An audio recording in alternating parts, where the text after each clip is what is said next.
El otra persona.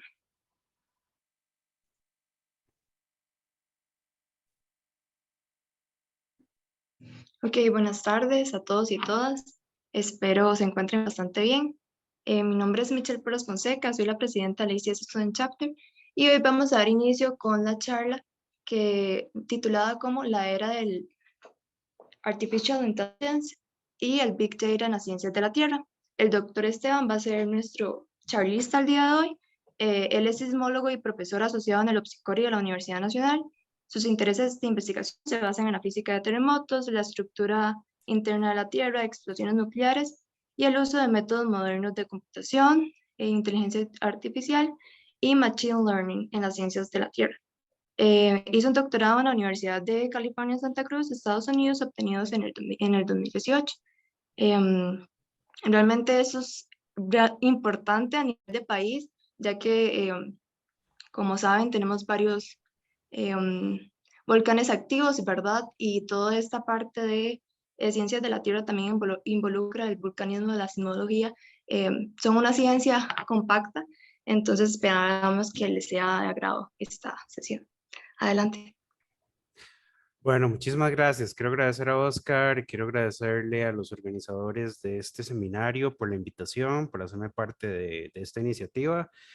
Es muy bonito compartir con estudiantes y con personas que están de alguna forma u otra envueltas en este tipo de temas. Aunque yo creo que ya en la vida cotidiana resuena mucho la palabra de inteligencia artificial, o esas dos palabras, o el concepto y también el concepto de Big Data, de grandes set de datos que predomina ahora en todo lado, ¿verdad? Con el surgimiento de teléfonos inteligentes, computadoras, cámaras de seguridad, sistemas de transmisión, etcétera. Tenemos una gran cantidad de datos y tenemos que aprender a manejarlos. Y ahí es donde la inteligencia artificial juega un papel súper importante para hacer un análisis sistemático de esos datos. Las ciencias de la Tierra pues no escapan de esto. Las ciencias de la Tierra son, bueno, es un conjunto de ciencias. Cuando yo hablo de ciencias de la Tierra, hablo de un conjunto de ciencias y más adelante se los voy a enseñar, que permean este espacio y cada una de estas áreas científicas colecta su propio set de datos con diferentes tipos de instrumentación y son datos que están creciendo día con día. Cientos de miles de terabytes están siendo almacenados diariamente en algún servidor, en algún lado. Y tenemos que aprender a manejar ese tipo de datos para poder extraer información útil para hacer toma de decisiones. La era de la inteligencia artificial y el Big Data no solo permea las ciencias de la Tierra, sino que también permea todo lo demás, desde las ciencias de la medicina hasta la economía, hasta las ciencias sociales. Si sabemos hacer análisis de datos y tenemos una idea clara de qué herramientas de inteligencia artificial podríamos utilizar para nuestro problema de estudio en particular, podríamos sorprendernos con la cantidad de información nueva y novedosa que podríamos extraer de esos datos que estaban escondidos en nuestras series de tiempo o en nuestro conjunto de bases de datos. Como presentación puse una de mis películas favoritas, Ex Machina, en donde EOA, que es un robot construido por una compañía que se encarga de hacer redes neuronales profundas, adquiere sentimientos y adquiere vida humana prácticamente, ¿verdad? Emula lo que es la vida humana.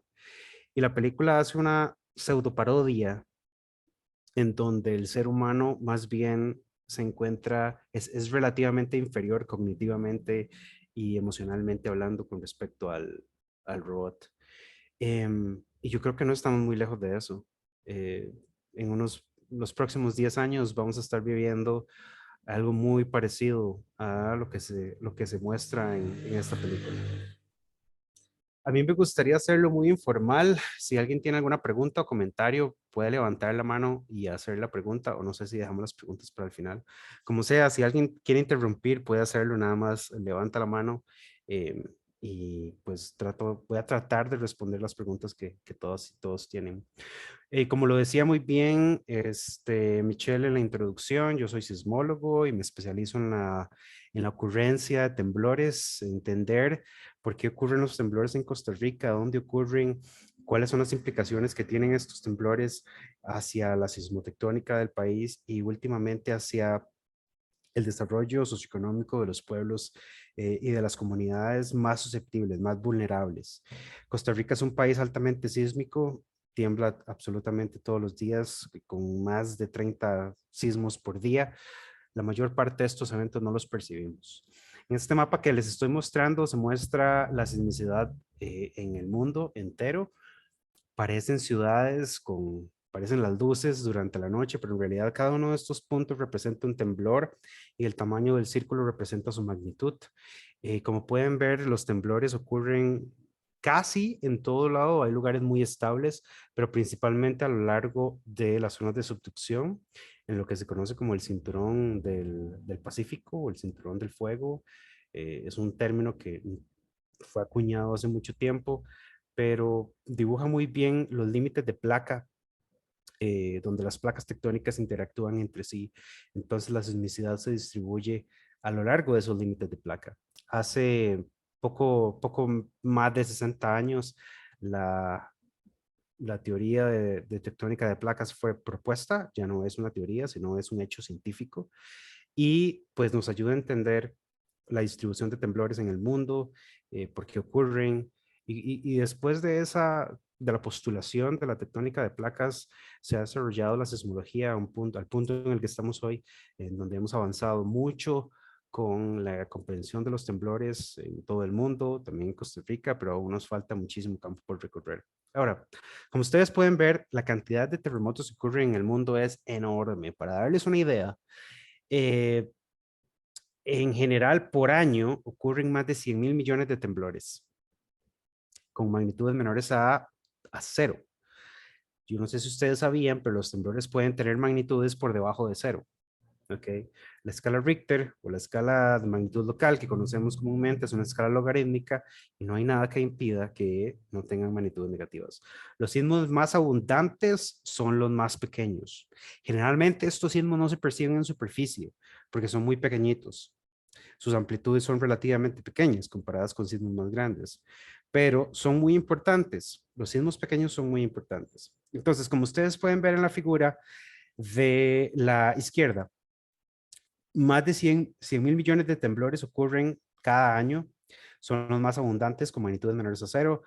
Con magnitudes mayores a 6 ocurren menos de 100 eventos por año y obviamente con magnitudes mayores o iguales a 8 ocurre alrededor de uno por año. Okay, esa es la tendencia de ocurrencia de eventos o la frecuencia con la cual ocurren eventos sísmicos por año en el mundo. Ahora, estos números están de cierta forma sesgados porque estamos limitados por la capacidad que tienen las redes sismológicas actuales, los instrumentos sismológicos que están distribuidos en todo el mundo. Y ciertamente las redes sismológicas no, vamos a ver, colectivamente no suben o no proporcionan todos los datos que se registran anualmente en estas redes. Entonces, la cantidad final de ocurrencia de sismos por año es mucho mayor que esta que yo les estoy presentando en esta figura de acá. Pero ciertamente los temblores más pequeños son los más abundantes, son los que ocurren con mucha mayor frecuencia a lo largo de sistemas de falla y muchos de estos no son percibidos por la población.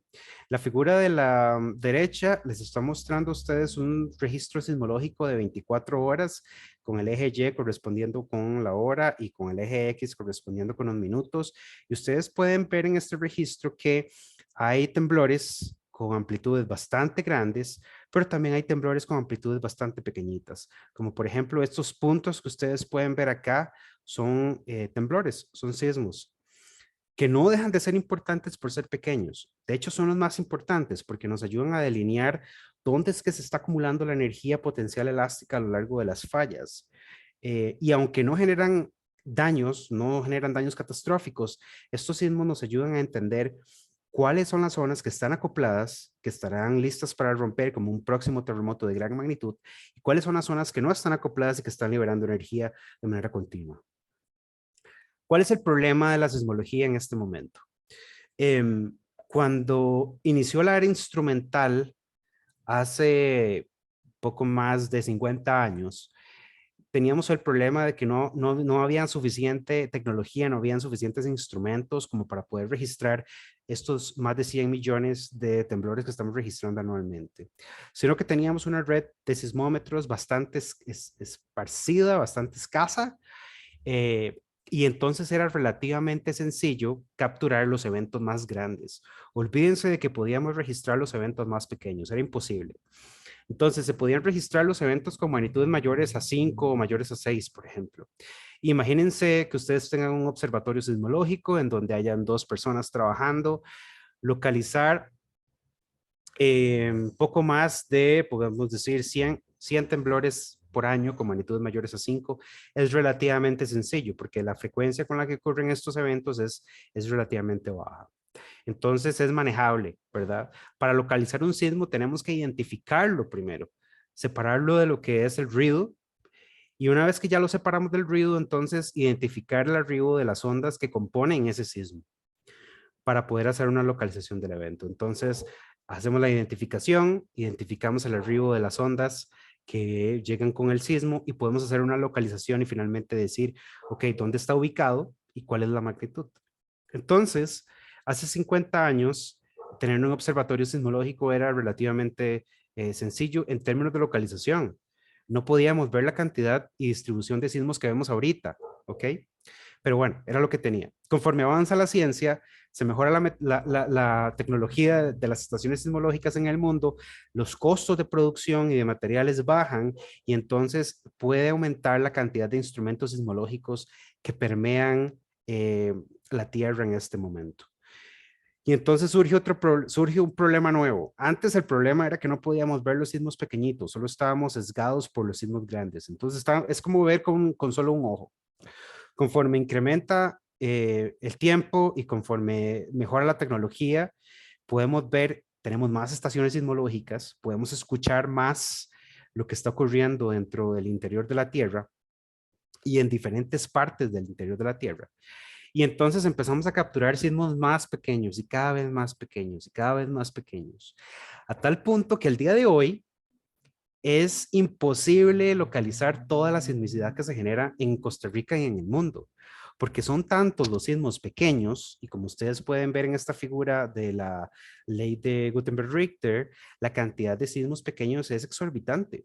Y entonces imagínense tener un observatorio sismológico con esas mismas 2 personas y localizar más de 100 mil millones de eventos por año.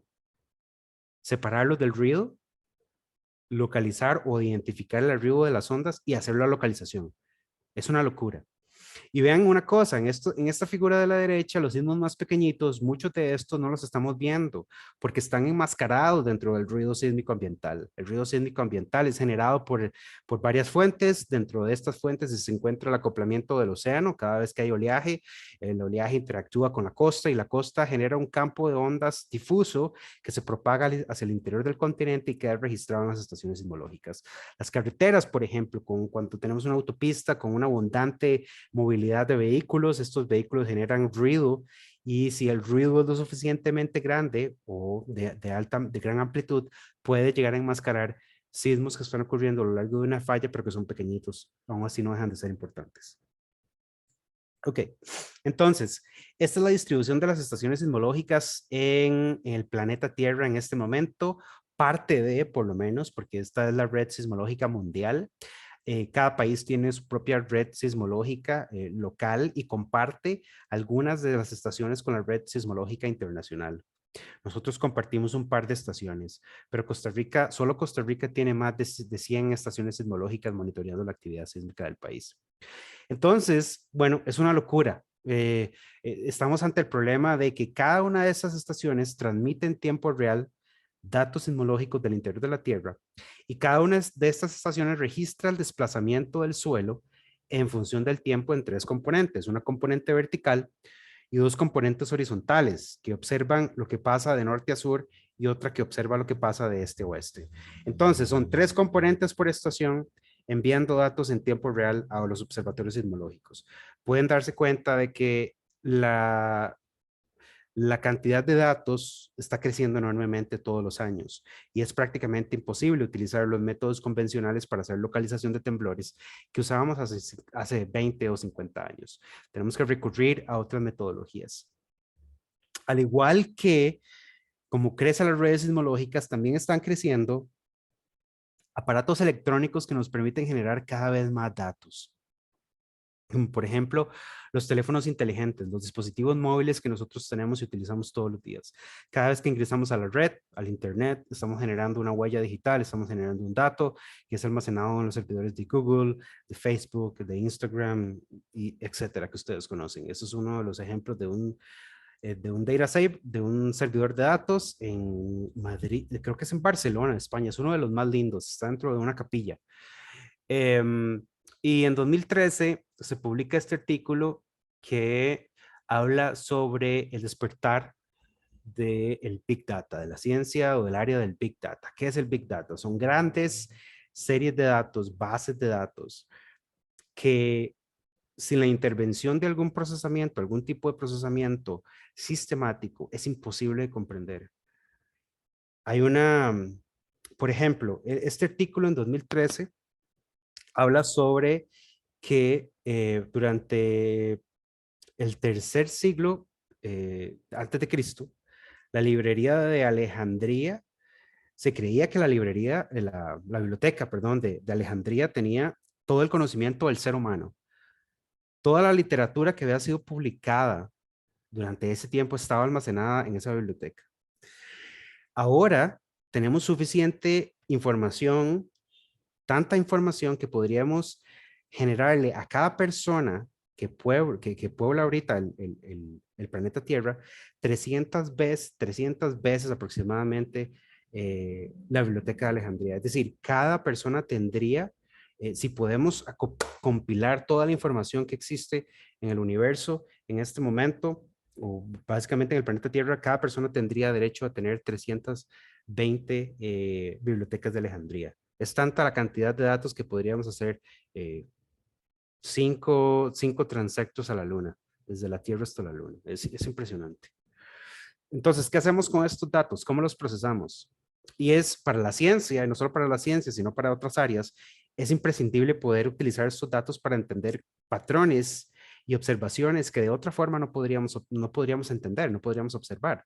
La inteligencia artificial y el Big Data nos están permitiendo obtener resultados de cosas que estaban escondidas en los datos, porque las amplitudes de las cosas pequeñitas, de los procesos pequeños, están siendo escondidas por procesos más grandes, que son fácilmente descubiertos por el ojo humano. Entonces, aquí es donde viene a jugar un papel importante la inteligencia artificial o el machine learning. Y esta es una línea de tiempo de machine learning. En el eje Y tenemos polaridad o hechos principales y en el eje X tenemos el tiempo desde 1940 hasta el 2020.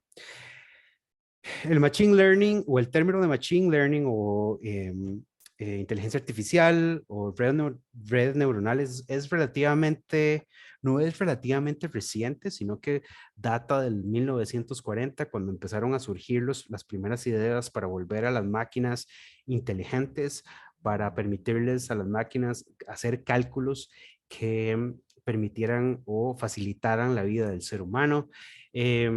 Desde 1940 comenzaron a desarrollarse esas ideas hasta 1980 aproximadamente, cuando tenemos el primer invierno de lo que se conoce como inteligencia artificial. Es un periodo de impas en donde la inteligencia artificial quedó varada por un tiempo. Y quedó varada no por falta de ideas, sino porque la capacidad de hardware en ese momento no era la adecuada. Es decir, no teníamos la suficiente tecnología como para poder permitir grandes volúmenes de cálculos en computadoras como podemos hacerlo el día de hoy. Y entonces por eso hubo un impasse en 1980. A partir de los 90 comienza a retomarse lo que es la inteligencia artificial y nacen las redes neuronales convolucionales a un pico máximo hasta el inicio del 2000, finales del 2009, donde tenemos un segundo invierno, también encapsulado por el desarrollo de servidores. En este caso ya tenemos tecnología que va creciendo en el tiempo y ahora estamos desarrollando centros de servidores o centros de datos que también van cambiando en el tiempo y van creciendo constantemente. Ok. Al día de hoy, entonces, tenemos una gran cantidad de servidores o data centers que permiten almacenar una gran cantidad de datos y poder desarrollar cálculos superpoderosos con gran capacidad, con gran rapidez en el mundo. Estados Unidos está liberando, Estados Unidos y China están liberando esta capacidad en el mundo. Si vemos esa misma línea del tiempo, pero con aplicaciones, podríamos irnos hasta 1950 con el desarrollo de la prueba de Turing, por ejemplo, donde se trató de desarrollar inteligencia con las primeras máquinas. También podemos irnos al 2011, cuando Apple comienza a instalar o a desarrollar Siri como un sistema de inteligencia artificial que permite la asistencia mediante la voz, permite hacer reconocimiento de voces y dar asistencia a ya sea cualquier cosa que el usuario esté pidiendo. En 2017 tenemos la noticia, la gran noticia de AlphaGo, que AlphaGo vence al campeón mundial de ajedrez en uno de los, perdón, al campeón mundial de este juego que se llama Go. Básicamente lo destroza y nos dice, ok, los robots están acá y pueden adquirir inteligencia, posiblemente una mayor inteligencia que el ser humano. El día de hoy, quien reina es ChatGPT. ChatGPT vino a robarse el show, dejando atrás a Google, o por lo menos está dejando atrás a Google. Hay ciertos países que están limitando el uso de ChatGPT, generado por OpenAI, pero yo creo que en lugar de restringirlo, nosotros deberíamos hablar sobre esto, deberíamos permitirlo, deberíamos enseñar a utilizarlo y a enseñar las implicaciones éticas que están detrás de ChatGPT y OpenAI. Sus beneficios son increíbles. Con ChatGPT, yo no sé si ustedes lo han utilizado, pero puedes escribir hasta código en cualquier lenguaje y te lo genera y puedes incrementar el tiempo de productividad en una cantidad exponencial. Ok, entonces, ¿cuál es el impacto de la inteligencia artificial en las ciencias de la Tierra particularmente? Y como les comentaba anteriormente, la inteligencia artificial permite a los investigadores de sus diferentes disciplinas utilizar o analizar grandes cantidades de datos y hacer predicciones sobre o estimaciones precisas de los procesos naturales. Entonces, hay muchísimos beneficios. ¿Cuáles son estas áreas? Cuando hablamos de ciencias de la Tierra, estamos hablando de la geología, de la meteorología, oceanografía, sismología, ciencias ambientales, cuestiones relacionadas con estas áreas. Y algunas de sus aplicaciones al día de hoy tienen que ver con modelado de cambio climático, estudios sismológicos, que es en lo que yo me voy a enfocar en las próximas diapositivas, la exploración de minerales y la gestión de los recursos naturales. Para que tengan una idea, la base de datos sismológica en el mundo está básicamente descrita en esta figura que ustedes pueden ver en la parte baja de la pantalla, donde el eje Y son terabytes y el eje X es la fecha, desde 1992 hasta el 2022. Más de 800 terabytes están siendo almacenados al día de hoy en la red de estaciones sismológica internacional, en los servidores de esta red sismológica internacional. ¿Qué hacemos con estos datos? ¿Cómo analizamos 800 terabytes de datos? Por supuesto que nos enfocamos en diferentes áreas, pero si no recurrimos a métodos sistemáticos o si estamos sujetos todavía a los métodos tradicionales, vamos a incrementar el error en nuestras mediciones y entonces vamos a tener malas interpretaciones de nuestros resultados, por ejemplo, o interpretaciones sesgadas o incompletas. Pero si recurrimos a métodos modernos de inteligencia artificial, por ejemplo, entonces podríamos utilizar redes neuronales artificiales, que la idea de las redes neuronales es pues simular el cerebro del ser humano para poder crear, para poder extraer patrones o observaciones de los datos de las observaciones sismológicas. Y de las redes neuronales podemos tener redes sencillas o podemos tener redes profundas. Las redes profundas son mucho más complejas con diferentes capas que nos permiten hacer diferentes cálculos, extraer diferentes filtros, aplicar diferentes metodologías matemáticas para poder obtener un resultado, que es finalmente lo que estamos buscando. Es cuáles son los patrones que permutan y que se preservan en los datos. ¿Qué podemos aprender de estos? ¿Qué podemos aprender de estos resultados? Entonces hay diferentes tipos de redes neuronales que van desde las redes neuronales con una sola capa, que son relativamente sencillas, hasta redes neuronales complejas y más profundas con diferentes capas. El número de capas puede aumentar significativamente dependiendo del proceso y dependiendo de la capacidad o el poder computacional que tengamos. Ok, ¿por qué es importante en la sismología? Los algoritmos de inteligencia artificial nos pueden ayudar a buscar temblores que están escondidos en el ruido sísmico ambiental y que también son escondidos por amplitudes relativamente grandes, de terremotos grandes, que no podemos ver a simple vista. Imagínense una persona analista que está revisando los datos sismológicos todo el tiempo, se está moviendo en la serie de tiempo, puede ver fácilmente los terremotos grandes, pero ya quizá al principio del análisis, en las primeras horas de la mañana, los terremotos pequeños sean relativamente evidentes, puede aplicar un filtro, los puede extraer. Pero ya conforme pasa el día, estar buscando terremotos pequeños con más de 100 estaciones sismológicas, con 3 componentes cada estación, es un trabajo enorme, es un trabajo cansado que no se puede sostener. Y no solo los temblores generan ruido, no solo los temblores generan energía sísmica, sino que también tenemos volcanes que están que están activos y que generan ruido sísmico, que generan señales sismológicas, tenemos tornados que también generan microsismicidad, el paso de trenes, automóviles, y todo el tipo, y cualquier tipo de vehículos genera radiación sísmica difusa que se propaga por la corteza superior y queda registrada en las estaciones sismológicas. Tenemos maquinaria en las empresas, en las empresas privadas, por ejemplo, maquinarias para generar corriente eléctrica a partir del movimiento del agua, turbinas. Todo esto genera ruido sísmico que también permea el espacio y queda registrado en las estaciones sismológicas. Este ruido enmascara las señales de terremotos o de sismos pequeñitos. En la figura de la derecha yo les estoy mostrando el mismo temblor, visto desde diferentes ángulos o desde diferentes lentes. Si yo, por ejemplo, tengo 5 pares de lentes que te permiten ver la forma de onda de una manera distinta y usted se los va intercambiando, usted podrá ver el sismo de esta forma. En la parte superior podemos ver los periodos largos. Esta es la señal de la fuente sísmica. Los periodos largos son menos atenuados por las imperfecciones de la corteza terrestre, por las fallas, por las grietas, los poros, si hay fluidos. Los periodos largos se brincan esas imperfecciones o esas heterogeneidades en la corteza.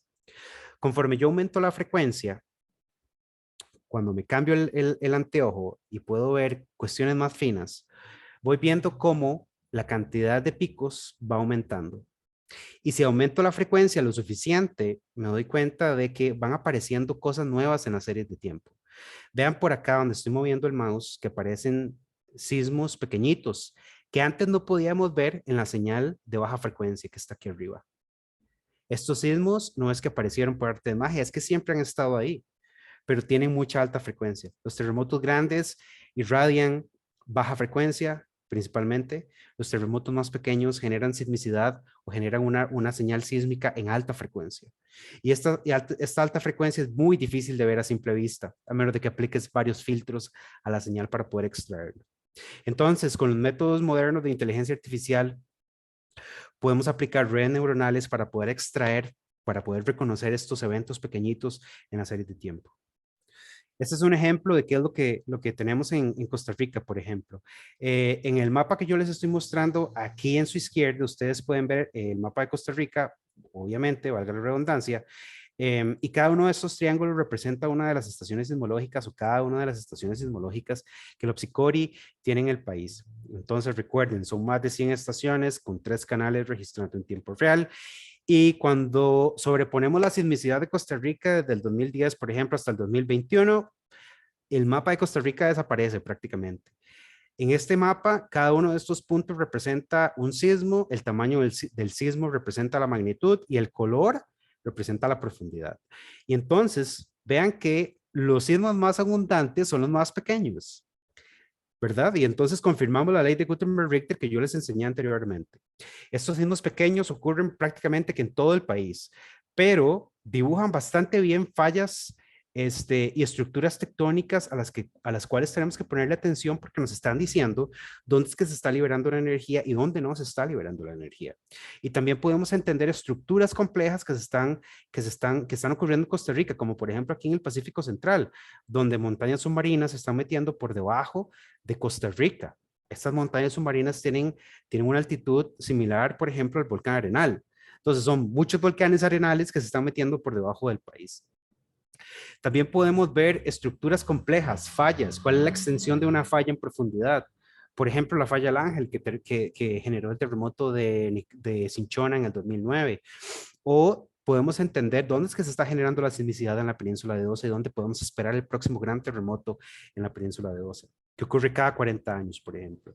Entonces, es con base en esta sismicidad que nosotros podemos hacer los estudios sismológicos y que podemos decir, ok, los terremotos grandes en Nicoya ocurren cada 50 años, en Osa ocurren cada 40 años, y así sucesivamente.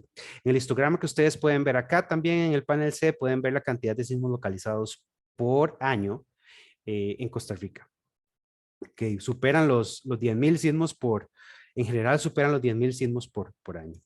En total, vamos a ver, perdón, esto es más de 13 terabytes de datos desde 2010 hasta la fecha, que están incrementando día con día en el observatorio. Y conforme aumente la cantidad de estaciones que se están poniendo en el país, esta cantidad de datos se va a incrementar de manera exponencial. Okay, entonces, por eso necesitamos recurrir a las redes neuronales profundas, convolucionales, para poder entender procesos que están ahí, para poder entender cuál es la extensión de una falla, cómo puede afectar esta falla a una población en particular, cuáles son los efectos que podrían generar, cuál es la sacudida en superficie, las amplitudes máximas en las cuales un terremoto podría generar una sacudida en una zona en particular.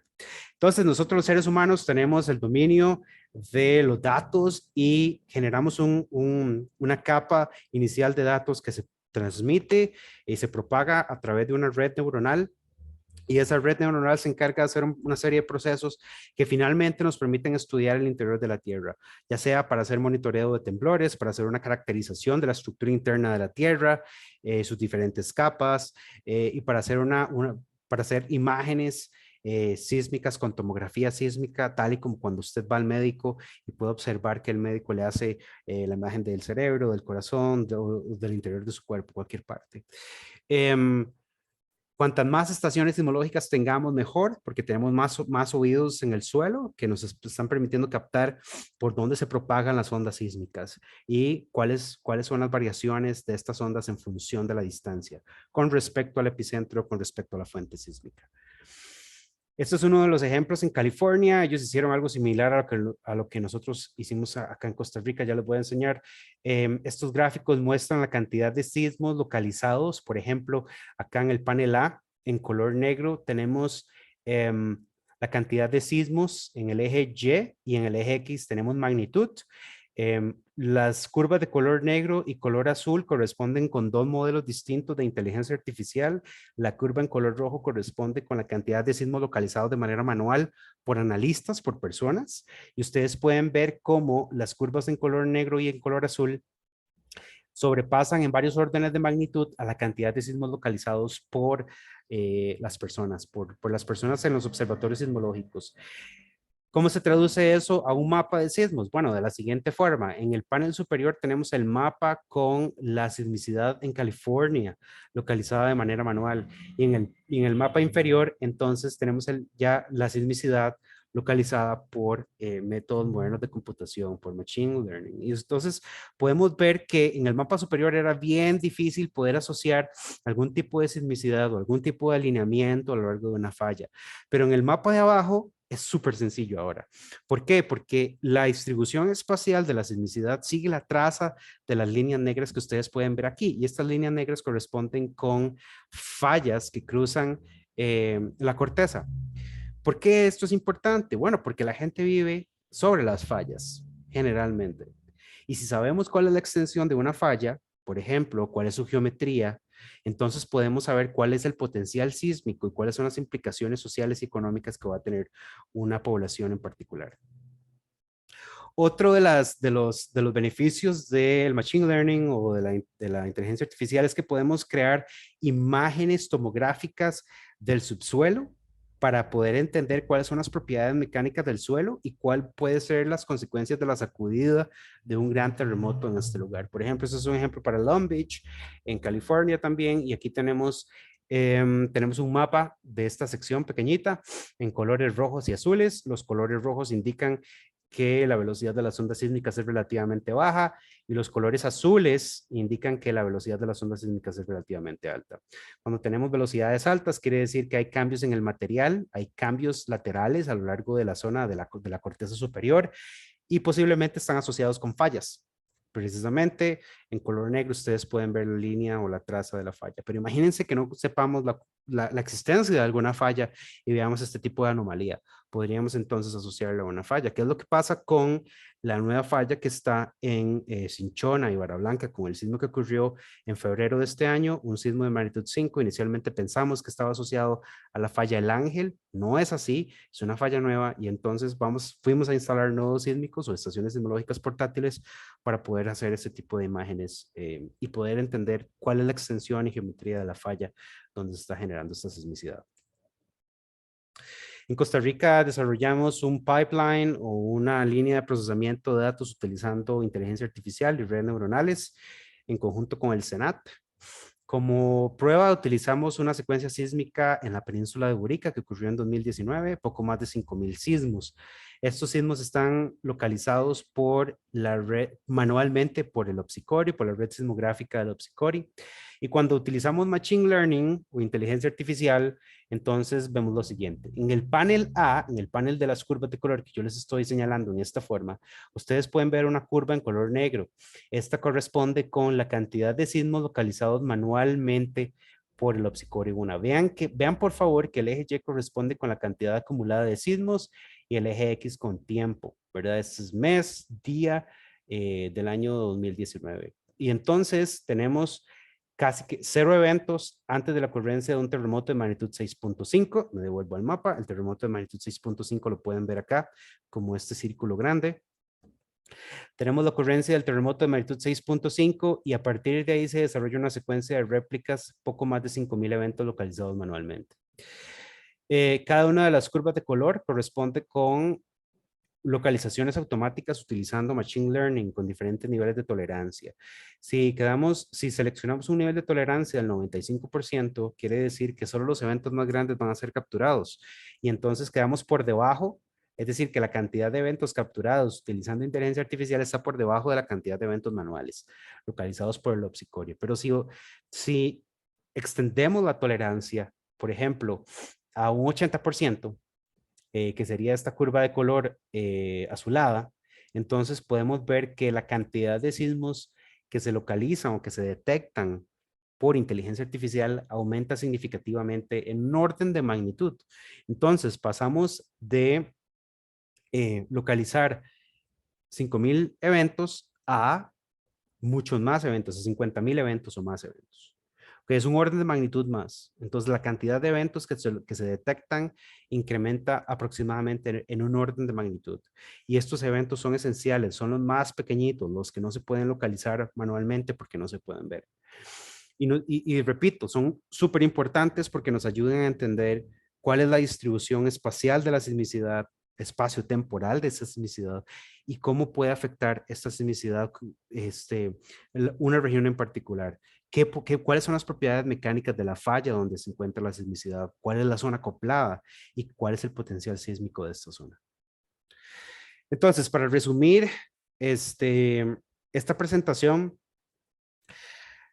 los aportes de la inteligencia artificial y de las redes neuronales o del machine learning en las ciencias de la Tierra tiene diferentes aristas, podemos ver diferentes resultados en diferentes áreas, pero para la sismología y para Costa Rica en particular, podemos detectar y localizar terremotos cada vez más pequeños. Entonces podemos vamos a ir viendo en Costa Rica que la magnitud de los sismos va a ir disminuyendo por debajo de cero y que la cantidad mensual de sismos no va a estar en 1000 eventos o más, poco más de 1000 eventos, sino que vamos a incrementar el orden de magnitud posiblemente a 10.000 eventos o más. Podemos hacer estimaciones más precisas de la magnitud de los terremotos para hacer modelos de alerta temprana mucho más efectivos, mucho más precisos, y también podemos entender mejor cuál es la estructura interna de la Tierra. Utilizando Machine Learning nos estamos dando cuenta de que diferentes capas en el interior de la Tierra tienen propiedades que antes no podíamos ver porque no teníamos suficientes datos y porque no teníamos los métodos sofisticados que tenemos ahora para poder ver y entender variaciones, por ejemplo, en el núcleo terrestre, cómo cambia la rotación del núcleo terrestre en el tiempo, si ha cambiado del todo, y cuáles son las implicaciones que esto tiene, por ejemplo, para el campo magnético terrestre. Cosas por el estilo. También podemos entender entonces si hay regiones de baja permeabilidad o alta permeabilidad, regiones donde tenemos petróleo, donde no hay petróleo, donde hay gases, donde no hay gases.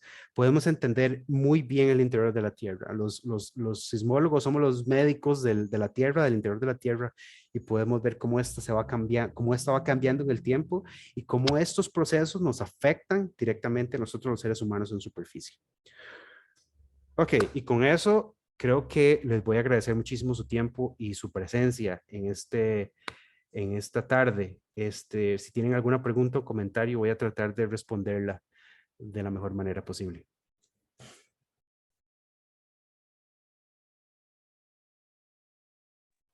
Sí, como el profe comentó, muchas gracias a todos por invertir su tiempo en las charlas, fue de mucho provecho.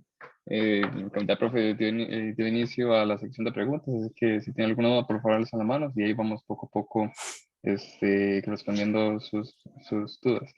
Eh, en el chat, alguien está haciendo la siguiente pregunta, Diana Arias Charlia consulta, ¿se tiene o se ha considerado tener una infraestructura tecnológica en cloud para tener dashboard en tiempo real?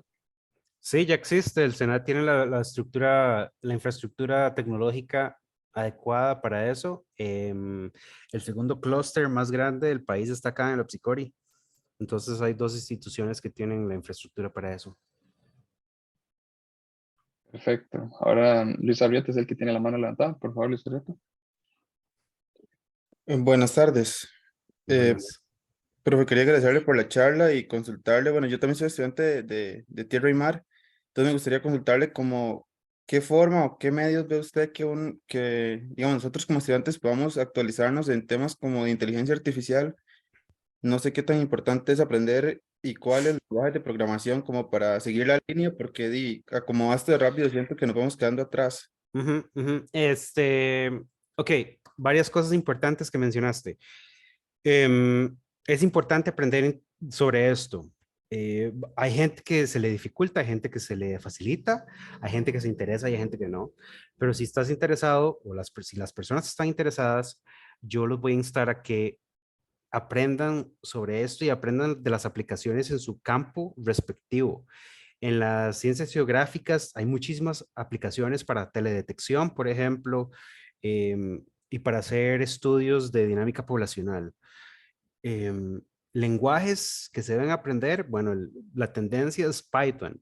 Python es el que está llevando la batuta en el desarrollo de modelos de inteligencia artificial, entonces tenés que buscar cursos que ofrezcan Python como un lenguaje de programación. Em, Voy a hacer una venta de mi curso. Yo doy 2 cursos que enseñan Python. Estoy tratando de, desde mi trinchera, enseñarle a los estudiantes que vienen que Python es importante o que la programación es importante para hacer análisis de datos, para hacer un análisis de datos robustos. Em, entonces trata de enfocarte en eso, de buscar los cursos que están enseñando eso. La universidad va a empezar a desarrollar una estrategia para movernos hacia la inteligencia artificial como universidad. En eso creo que soy parte de, entonces vamos a estar en los próximos años trabajando en eso. Pero hay que montarse en el tren porque si no ya es muy tarde, ya es muy tarde. Yo creo que ahorita el tren estamos agarrando el último vagón, pero si nos descuidamos ya nos dejó.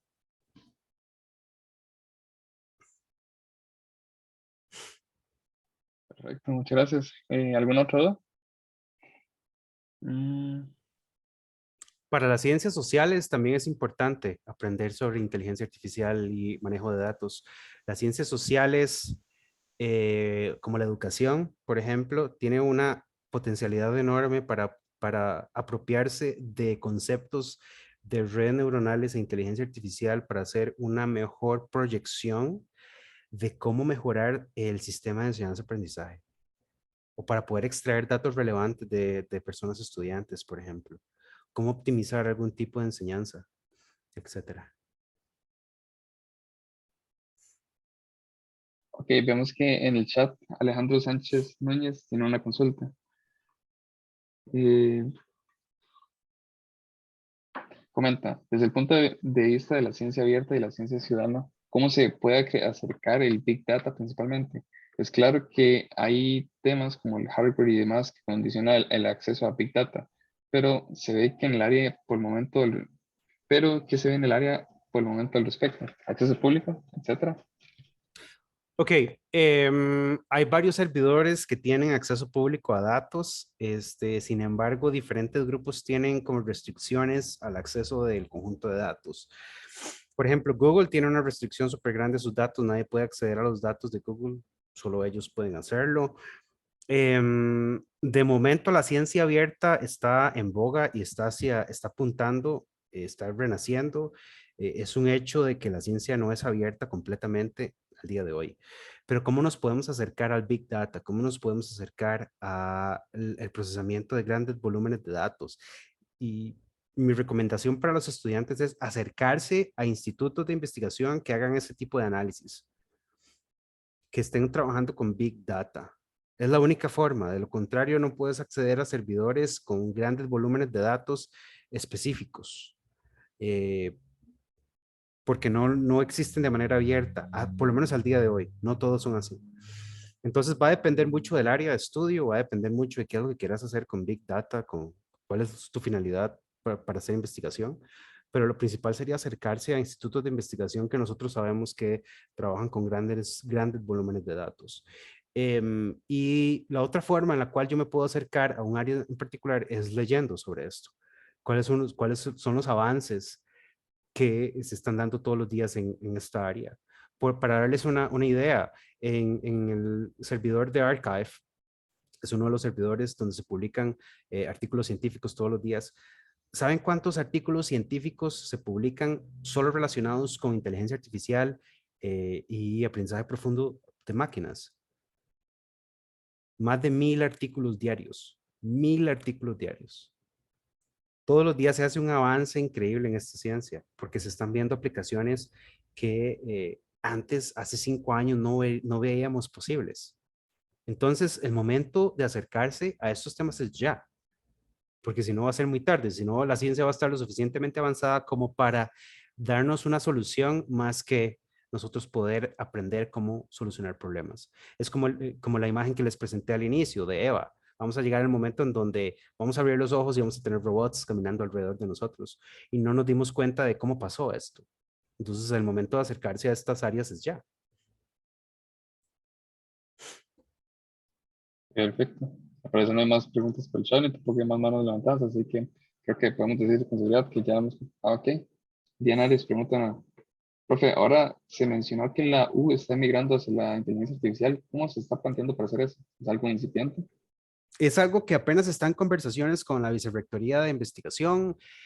Todavía no tenemos una ruta, pero la idea, estamos creando un grupo de personas que trabajan dentro de la universidad con grandes volúmenes de datos y con inteligencia artificial para crear una hoja de ruta para la universidad. Y esto, pues, eventualmente mi objetivo es que permee no solo a la universidad como ente, sino también a los planes de estudio.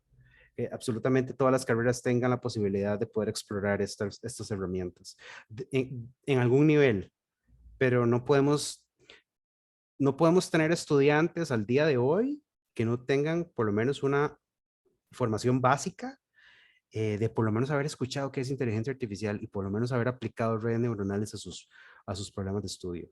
Porque la ciencia y porque todas las ramas de la ciencia van hacia esta área. Entonces vamos caminando en eso. Se está formando una comisión para hacer un estudio de cuál es la mejor hoja de ruta para mover a la universidad en esta área, que espero que avance bastante rápido. Una anécdota, mis estudiantes del curso de biosismología, muchos no conocían el ChatGPT. Si ustedes no conocen ChatGPT o no lo han utilizado, les recomiendo que lo utilicen. Nada más busquen en Google ChatGPT y ya los va a llevar a la página web de ChatGPT. Y comenzamos a hacer ejercicios bastante interesantes con ChatGPT, en donde ellos, a pesar de que no saben programación, pueden generar códigos para poder hacer análisis de datos.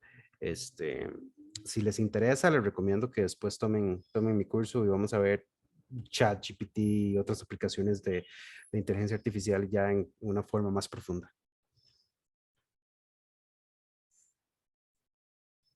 Bien. Y al parecer no hay más preguntas. Entonces, así. Nada más te queremos agradecer a todos ustedes por participar en la charla. De verdad, considero que fue una charla muy educativa y pues muy provechosa. A usted, profe, muchas gracias por de verdad brindarnos de su tiempo y tener la iniciativa de divulgar un tema tan interesante que puede aplicar para todo tipo de carreras. Así que, nuevamente, nuestro agradecimiento por parte de la ACS y pues nada más que desearles una muy buena tarde. Bueno, muchísimas gracias a todas y todos por estar acá. Gracias por la invitación de nuevo y pues nos vemos por ahí, por la U. Hasta luego. Hasta luego. Gracias.